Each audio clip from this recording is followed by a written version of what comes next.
May pinaghahampas nga dito sa tubig yung kasamahan namin.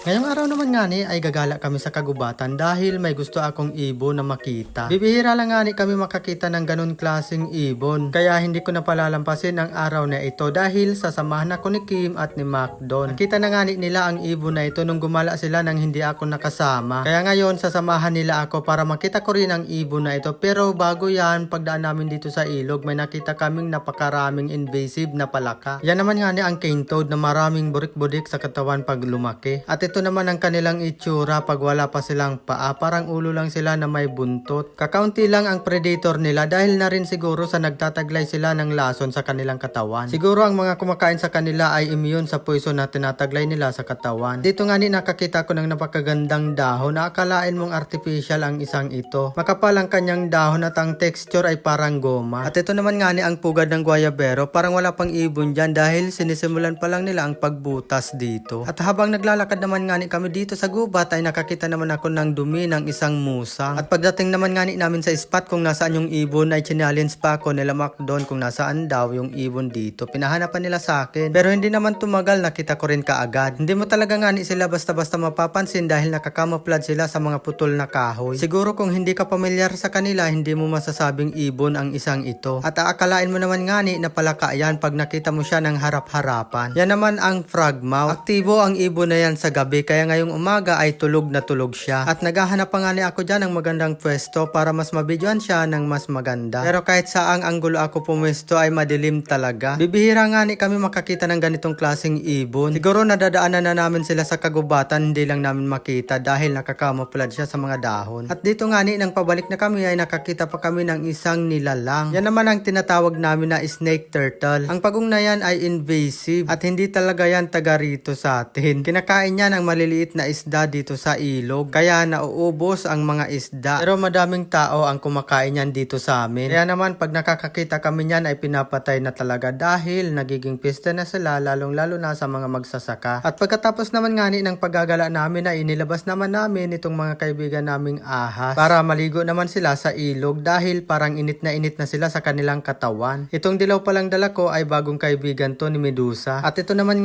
si Medusa. Kitang-kita naman sa kanya na nasisiyahan na siya dahil may kaibigan na siya at sabay pa silang maliligo sa ilog. Pagdating naman namin dito sa ilog ay agad naman na sumisid itong dilaw papunta sa ilalim. Halatang init na talaga siya sa kanyang katawan at itong si Medusa tamang chill lang siya dyan sa gilid. Pagkatapos naman nilang maligo ay kailangan naman nilang magbilad sa araw dahil kailangan din ito ng kanilang katawan. Napakagaganda talaga ng mga ahas na to at yan ang mga maliliit naman ay yan ang ball python. At yan naman ang magandang alagaan pag magsisimula pa lang dahil madali lang silang alagaan at low maintenance lang. At kung mag-aalaga man tayo nito, kailangan natin mag-apply ng CWR at kailangan din na may papel ang ating mga alaga na bibilihin para iwas aberya at para hindi na rin tayo marigaluhan ng silver na bracelet.